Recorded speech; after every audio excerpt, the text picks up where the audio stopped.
Digital Marketing Radio, episode 237, How to Use Google Ads in 2021. Digital Marketing Radio with David Bain. Hi, I'm David Bain, and this is Digital Marketing Radio, the show for in-house agency and entrepreneurial marketers who want to stay on top of the latest tools, tactics, and trends shared by today's modern marketing masters. Have you been using Google Ads in the same way for several years? Maybe you're not even actively using Google Ads because it just seems a little bit too complicated at first glance. Perhaps you want to use Google Ads in 2021, but you're not quite sure where to start. My guest today has been running Google Ads campaigns for brands around the globe for the past 15 years. He's a speaker, an investor, a mountain biker, and the co-author of the world's best-selling book on Google Ads, The Ultimate Guide to Google Ads, plus the founder of one of Australia's largest independent Google agencies, WebSavvy. Welcome to DMR, Mike Rhodes. David, pleasure to be here. Thanks for having me on. Great to have you here, Mike. Well, you can find Mike over at websavvy.com.au. Mike, I was sharing in the previous episode, episode 236, with Teresa Heath-Waring, that I started using AdWords, as it was called back then, in about 2004, 2005. And I was using it for arbitrage, driving traffic to AdSense pages. But Google Ads has changed a little bit since then, hasn't it? A little bit since then, yeah. There's not many 5-cent clicks to be had anymore. Yeah, 5 cents. I think I even remember 1 cent at the very beginning, but it was capped. It was 5 cents then. I was got loads of keywords for 5 cents, and you had to maintain that minimum click-through rate in order to keep your keywords alive before Quality Score existed. And Overture, you could see your competitors' bids on Overture back in the day, and you could do all that bid jamming stuff. You know, just like bidding just a cent more than they were to make them pay the full amount. That was the good old days. Oh, I mean, I made a bit of money out of that, but looking back, I could have done so much more if I just carried on. And so obviously things have changed an awful lot since then. I mean, what would you say, for instance, nowadays to a brand who've been running similar campaigns for the last couple of years and they haven't really amended much about what they do? What's changed over the last couple of years of Google Ads to help a brand like that improve what they're doing? Yeah, the biggest change has just been the increase in the ability of Google's AI. So, Sundar stood on stage 3-4 years ago and said, we are an AI-first company. They are one of the best AI companies in the world. But at the time he said that, the AI really wasn't that good. I often if I'm trying to describe Google in a very possibly cynical way, engineering comes up with some great ideas, and then they need data to feed those ideas, to see if those ideas are any good. So, we've got a bunch of sales guys. Let's incentivize them to make sure that this new thing gets rolled out on enough accounts that we gather some data and we see if it's a good idea and we learn how to tweak it. And some of those ideas are terrible and some are great. And so they've been pushing pretty hard for the last few years. Use our smart suite of tools. And the joke used to be, whenever you hear smart inside of Google, insert the words not so in front of that. So not so smart display, not so smart bidding, because it really was pretty dire back in the day. But these days that has changed. There's a stat that Google like to quote. It actually comes from Sam Altman's company, OpenAI, where AI is doubling in power roughly every 4 months. Are you doubling in power? Every 4 months is probably how they finish that sentence. Doesn't mean it's getting twice as good every 4 months, but it is doubling in power. It is the AI is getting better. And of course, they have perfect data from where they sit. They know every ad auction, every keyword, every bid, every message, every ad, every site link going back 20 years. They've got a decent amount of data on their side, and they know an awful lot about us, the people clicking, the people searching. So they are getting very, very good. And the biggest difference, I would say, over the last couple of years is really starting to lean in to the machine, leaning into the AI and making full use of that. That is probably going to change. I'm sure we'll talk a bit later about the changes that are coming in terms of tracking and measurement and the little spat between Apple and the ad platforms that's happening right now. That's going to change things for sure. But right now, Google and Facebook can pretty much, I always refer to it as, shoot the eyes out of the market. They just know who is going to convert, maybe before those people know themselves. So they know who to show ads to. They're getting incredibly good at predicting who is likely to click and then convert after clicking those ads.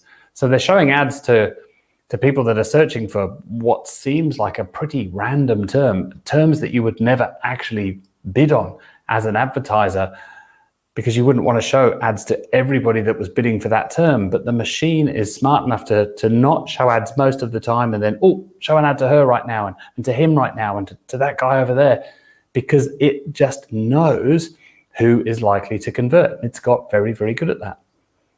AI doubling every 4 months, that just blows my mind. I haven't heard that stat before. I'm aware of Moore's law, obviously doubling every couple of years the number of transistors, and that seems like exponential. But AI growing at that rate is just phenomenal. What does that really mean at bottom line for advertisers? Do keywords actually matter anymore when setting up a campaign initially? Yes, they do, and I think that there is chatter that keywords may go away. I don't think keywords will go away. It's a strategic advantage that Google have. Facebook deals in audiences. Google have added more and more audiences over the past 5 or 6 years. They saw Facebook taking away more market share from them, but they have this wonderful thing called the keyword. There is a huge amount of intent delivered based on what you and I type into Google. You can discern how likely somebody is to purchase, to convert, to become a lead based on what they type. But now combine that keyword, that search term, with all of the other signals that Google is currently able to look at. Which searches have they done previously? Which websites have they just been on? How did they behave on those websites? What other apps do they have on their mobile phone? What's the weather where they are? They even tested whether the phase of the moon had an impact. It didn't, but they tested it. So God knows what else they've tested. And the AI is able to look at all of these different signals. It considers something like 70 million signals in the blink of an eye when you do that search to try and understand how likely you are to search. No human can keep up with that. Bidding is basically a huge math problem. Good friend of mine who used to work at Google, who has a company called Optimizer, a guy called Fred Valles, one of the smartest people you're ever likely to meet, says there's no such thing as a bad keyword. There's just a bad bid. So as long as you don't overspend in order to show your ad to someone, you can be profitable. You might not get to show your ad very often if you bid 5 cents like we did back in the day, but maybe that's the right bid for you for that keyword. So yeah, keywords are here to stay, but you've got to combine that these days with different types of audiences. And there are many different types of audience that you can choose from. We don't need to go into the details, but understanding your first party data, understanding what the machine knows about people based on their searching and browsing history, understanding how someone's been using YouTube. You can use all of that data to work out what you should be paying to get in front of someone and make sure it's profitable for you. Okay, so would you say that it's fair to say that keywords are the starting point now, where it gives you the opportunity to actually to select who you go in front of to begin with, and then you give the machines an opportunity to learn, and then the machines can augment or perhaps even alter your campaign based upon what they learn? Pretty much. Google's definition of what a keyword means has been changing over the years. We used to have a lot of control, and when we said to the machine, we'll call it, only show my ad to people searching for exactly this term, then it would comply with that. These days, and they have been broadening the definition of that over the years, these days it's pretty broad. It's somebody searching for something that vaguely means kind of what you said by that keyword. But based on what you've told us your goal is, and based on everything we know about that person, yeah, okay, what they're searching for right now kind of almost has no relation to your keyword, but we can see it's relevant to your website. We can see that this person is likely to convert at a price that complies with what you said is what you need. It's the goal that you gave the machine. So keywords are still very useful. It's a very useful starting off point, as you say, for guiding the machine in the direction that we want it to take. But then the machine has a fair amount of latitude to kind of do what it wants after that. It won't then come back and alter your campaign and change the keywords in your account, at least not if you set it up properly. But it does mean these days that the link between what somebody types in and the keyword in your account is a lot more fuzzy than it used to be. So can we talk a little bit about what ad type and what funnel landing pages tend to work best nowadays? Are you seeing a trend towards video, for example, and what kind of call to actions tend to be more effective, etc.? So there are two huge parts of Google, right? We've got the search network and the display network. On the search side, the ad types, the type of ad you're going to see as a consumer, those little text ads, search ads, and then those little square images of products with the price and a little description underneath, those are shopping ads. I can't tell you the number of retailers I bump into that might be spending $100 a month on Facebook, but they've never tried Google Shopping. And if you're listening to this, watching this, I would urge you as a retailer, please give Google Shopping a try. Google love them because consumers love them. Consumers click them more than text ads, which means Google makes more money, which means Google wants to show these ads in more places.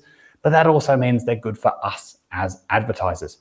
On the other side, and those are going to go straight to the product. You mentioned landing pages. So if you click on that ad, the reason they work so well, you've got the context. You've seen a picture of the product you were searching for. You've seen the price that retailer has that product for, and they're going to take you obviously directly to that product page on the website. So your conversion rate's likely to be higher. You've got that context, you're taken to the most relevant page, on we go.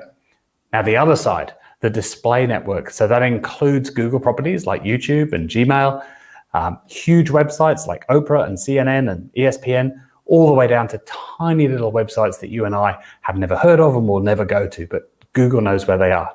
So the owners of those websites have basically said, we'd like to make a little bit of money from the traffic coming to our site. Google, throw some ads on our site, you figure it out. We'll put a piece of code there and you decide what ad to put in that spot on our page. So when somebody lands on the page in that blink of an eye, it's looking at those 70 million signals and working out which ad to show to that person. Is it the ad with that product of the site you were just on but haven't bought yet? Is it the site from 3 weeks ago that wants to show an ad to you? Or is it a completely new site that's doing some acquisition? One of the best landing pages that I'm seeing being used right now are landing pages that uses quizzes, or even better, something called a decision tree, which is really a quiz on steroids.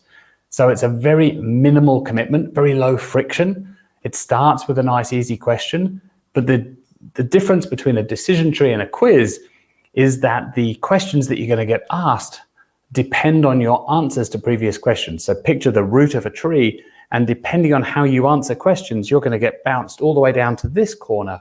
And I've got a mate here in Sydney who's built this phenomenal marketing tool called leadshook.com. Big shout out to Nick. It is an amazing piece of kit. You can show a dynamically built sales page or dynamically create a PDF on the fly based on how somebody has answered the previous 10 questions or 3 questions or 30 questions, and deliver to them exactly what they're after with that tailored call to action based on their language, based on exactly what they were looking for. I think there's only really 2 rules in online. Steve Krug, back in 2008, Don't Make Me Think, wonderful book, changed the way I thought about online back then, but make it easy and make it relevant. And that tool makes that landing page, or at least the sales page that you see at the end of these questions, makes it so relevant that you can't not carry on and go the next little step and swap your email address for something of value. So for those sort of further up the funnel ads, like display ads, banner ads, YouTube ads, yes, YouTube ads are fabulous. I would urge more people to try those. It's a bit more work to create a video, to build that video. It's obviously a little more expensive than just creating a banner ad on Canva, but your competitors aren't going to do it because it's too hard. So there's a huge opportunity there to build that better funnel, to show ads where your competitors aren't showing it, and then use a tool like LeadsHook to deliver massively relevant value to your prospects. So talking about creating bespoke experiences, something that's been quite useful to helped deliver that over the last few years is retargeting, is being able to track people across your various web properties to see what they've done and deliver relevant ads based upon the actions that they've taken. However, it seems like law is catching up with that, and it may change over the next few years. We had Apple making a decision about Facebook recently, which I guess impacted things like cookies. What are your general thoughts on where retargeting is heading and what we will be able to do over the next couple of years in terms of delivering bespoke ads? It's a very good question, and there are a lot of unknowns there right now. So yes, Apple, genius strategic move. Tim Cook, we are the privacy company back in 2017. Google and Facebook are obviously now chasing along behind and going, oh, yes. Privacy, absolutely. Yeah, huge, very important to us. But we just want to make sure we do privacy in a way that we can still make billions of dollars from ads. Apple don't need to worry about that so much. They have some ads in their app store, but really nothing to worry about. So Google then in 2019 created this thing called the Privacy Sandbox. And they said, look, come one, come all, tell us how we might be able to continue to track people, but in a privacy friendly way. And there's two really important parts to this. There's targeting and then there's measurement. So we want to make sure that we try and show ads to the right people, because the more relevant, again, an ad is, and Google believe this to their core, that an ad can be information. The more relevant an ad is, the more useful it is to people. I know for one, I never want to see an ad for an HP laptop ever again.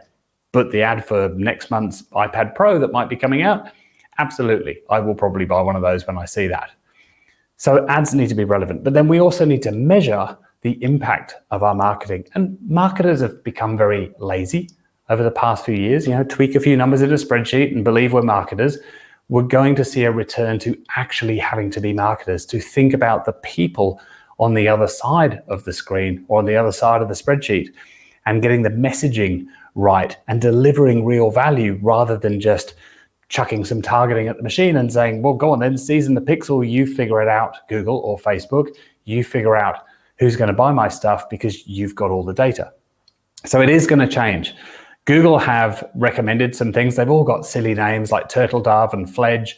And that basically says that we think we've got a workaround. We're not going to use cookies anymore, and we're not going to try and recreate what cookies did, because they have to be seen as the privacy company. But they will find a way to, I'm sure, to continue to show those highly targeted ads, as you say. I don't think it will be quite as laser targeted as it is now. It's not going to be targeted to the individual. It's going to be targeted to a small group of people, something called a cohort.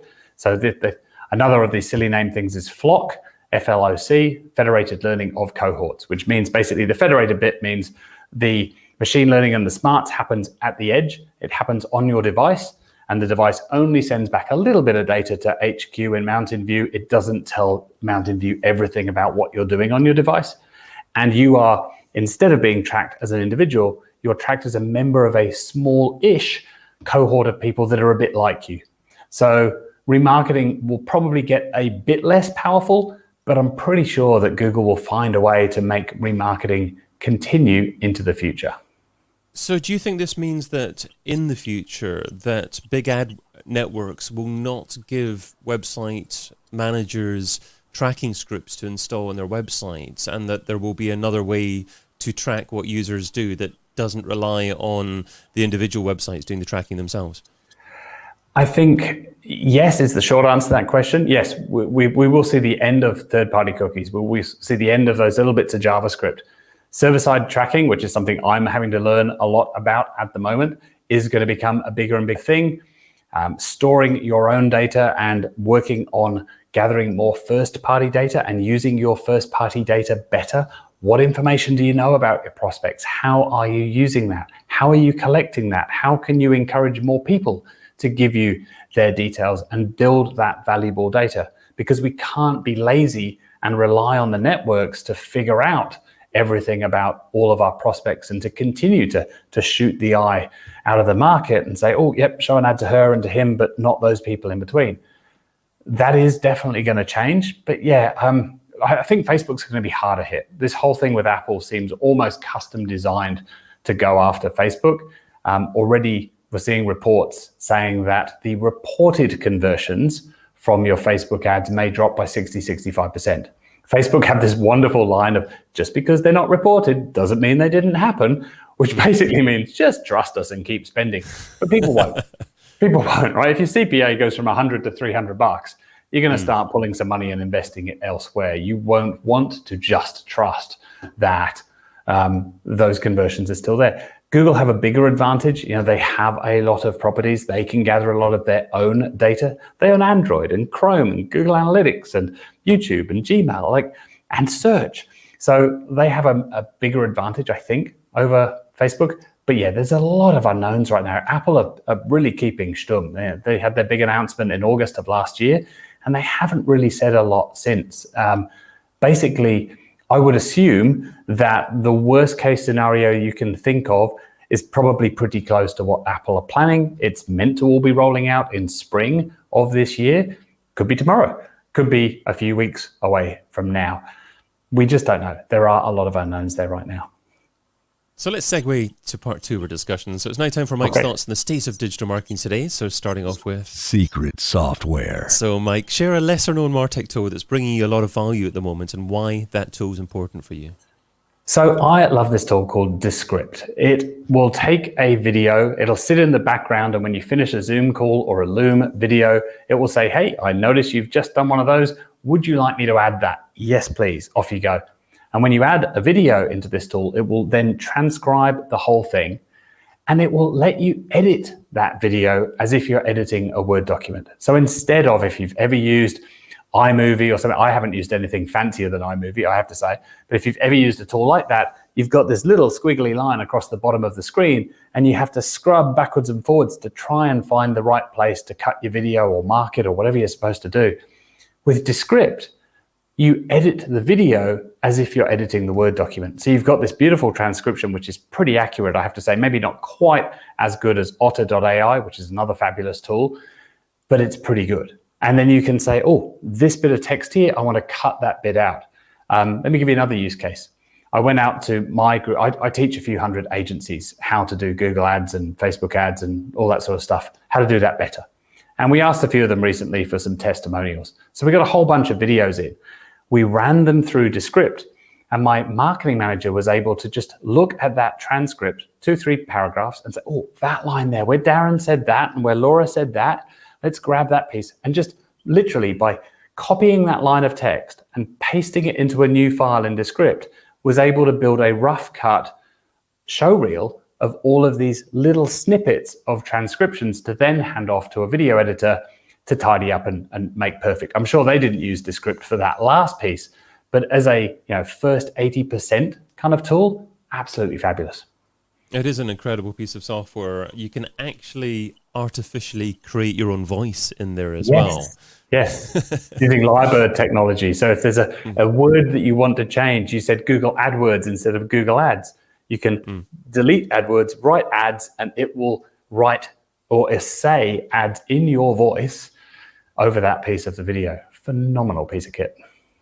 Well, moving on from something that you currently use to something that you're going to use, so that is... next on the list. What's one marketing activity or tool that you haven't tried yet, but you want to test soon? So somebody just told me a couple of days ago about this tool. It's called Searchy.io. Kind of similar in a way. So we're still on sort of video and transcript, but so I have about 20 different courses on my sister company's website, agencysavvy.com. And somebody was asking recently, it would be wonderful to be able to search through those videos. So our first thought was, yep, okay, we'll run them all through Descript. That's going to take a while. There's 500 plus videos there. We'll run them through there, and then you'll be able to search through these pages and pages and pages of text. And then somebody pointed out Searchy. So Searchy, you have a search bar, you search for a phrase, let's say Google Display Network, and it will then not only tell you where in which video that phrase is mentioned, you click on the button and it takes you directly to that point in that video and starts playing the video from 10 seconds earlier. So you get the context of what's he saying leading up to this thing. There's the thing I was searching for. and then I can choose to continue watching that video or jump to the next search result. Looks fantastic. A great use case that my marketing manager came up with this morning, actually, so I'm very excited to try this, is to run that on unstructured data. So a lot of the videos that we create are fairly short. There's a title, there's a description that goes with that. You kind of have a fair idea of what's in there. But the monthly Q&A calls that we run, very unstructured. I don't know what's going to happen before we jump on the call, and being able to search through the last, I don't know, maybe 3 months, maybe 6 months would be useful. Being able to search through that, which we've always struggled with. There's a ton of value for the people that jump on the call live, but then 3 weeks later, it's sitting in the members area, not particularly useful. Now I think it's going to get really, really useful by using Searchy to be able to search through and then go directly to the most relevant piece of content. Looking forward to playing with it. Sounds great. I haven't heard of the tool before. Love hearing about tools that I haven't heard of beforehand. So when I was searching for it, I was spelling it. Is it search with a Y, or is it search with an I? I-E, yes. Exactly. I figured that out. Absolutely. But I initially typed in search with an .io, and it actually redirected to search ie.io, but with an affiliate link. So someone's bought the domain name with an I on the end of it and redirected, which is quite fun. And I wonder how much they make through that. Possibly a reasonable amount. Probably doing pretty well out of that. Yeah, I really must. I've done that with a few domains of whatever it is, searchy.com.au as the tool. I haven't done that yet. I'll have to do that very quickly before this goes live, which is already live. Damn it. Someone just stole that idea. Go for it. Exactly. Let's move on to the this or that round. So this is 10 quick questions, just 2 rules here. Try not to think about the answer too much, and you're only allowed to say the word both on one occasion. So use it wisely. Are you ready? Yes. Okay. TikTok or Twitter? Twitter. Facebook or LinkedIn? LinkedIn. YouTube or podcast? YouTube. Traffic or leads? Leads. Paid search or SEO? Paid search. Ads or influencers? Ads. Google ads or Facebook ads? Google ads. Email marketing or chat marketing? Ooh, email marketing. Martech stack or all-in-one platform? Martech stack. One-to-one or scale? Scale. Both. On the last one, both. Okay, that was still relatively easy for you there as well. Obviously, the Google Ads-centric ones, it was fairly predictable where you were going to go. I think the traffic or leads was the initial one that you had a bit of a struggle with. Why is that? Because traffic is what we do, but actually it's not. Leads is what we do. And really it's not. It's profit is what we do. So people say they want more traffic, but you don't. You don't want more traffic. You want more quality traffic, which turns into leads. So I'm going to go with what's further down the pipe. If you'd said profit, I would have jumped straight for profit. But in that situation, I think leads is better than traffic. Okay, great answer. Let's move on to the $10,000 question. If I was to give you $10,000 and you had to spend it over the next few days on a single thing to grow your business, what would you spend it on, and how would you measure success? Oh, that is a bloody good question. I'd spend it on my team. I would say to them, what's going to make you the happiest? And the measure of success would be how much their happiness increases. And we got about 20 people here in Melbourne, $500 each. Spend it on whatever you want to spend it on, preferably vaguely related to your professional development or something that's going to make you happy related to work, I guess would be a caveat I would probably try and get in there. We give everyone a learning fund every year of $5,000. You have to spend $4,000 of that on professional development, but $1,000 of that is just whatever will help your wellness and well-being. So if that's a yoga mat or a gym membership, if you're going to give me $10,000, I guess I could drop the caveat and say just spend it on whatever's going to make you happy. That's how I would choose to spend that. And can you possibly draw the line between employee happiness and increased profitability? Well, I think so. I think those are directly related. I think if your team is happy and loves what they do, that shines through, and then your clients love working with those team members. The relationship is stronger. which doesn't immediately relate to more profitability, but happy clients. We all know how it costs 5 billion times more to get a new client than to keep an existing one.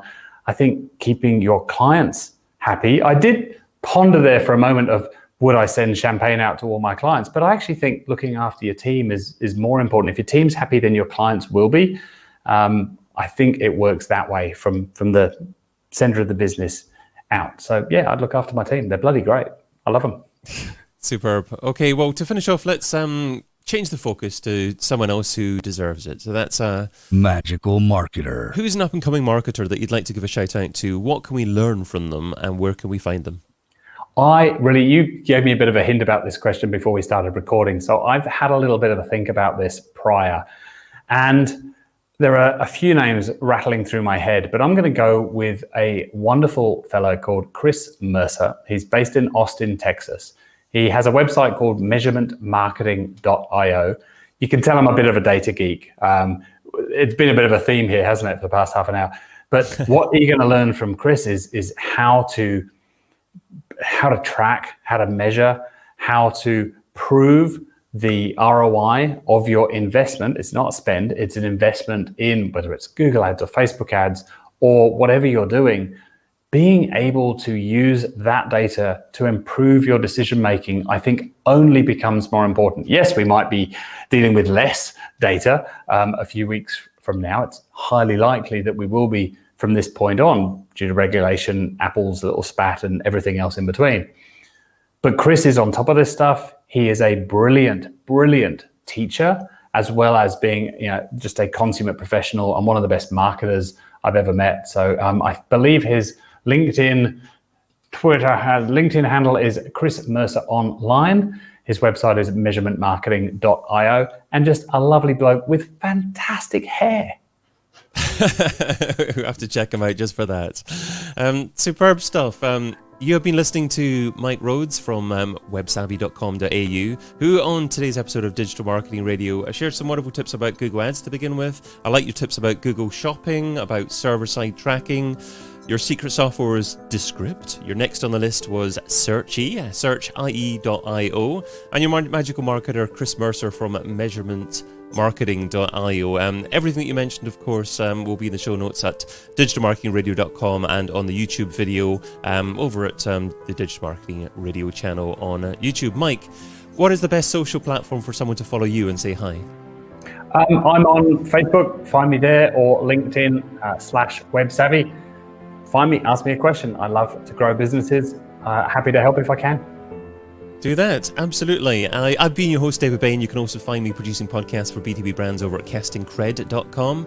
If you want to watch the next episode live, subscribe on the YouTube channel. And if you're not already listening to the show on whatever podcast platform is your favorite, Apple Podcast, Spotify, Amazon, please subscribe. Please tell a friend. It's good to share.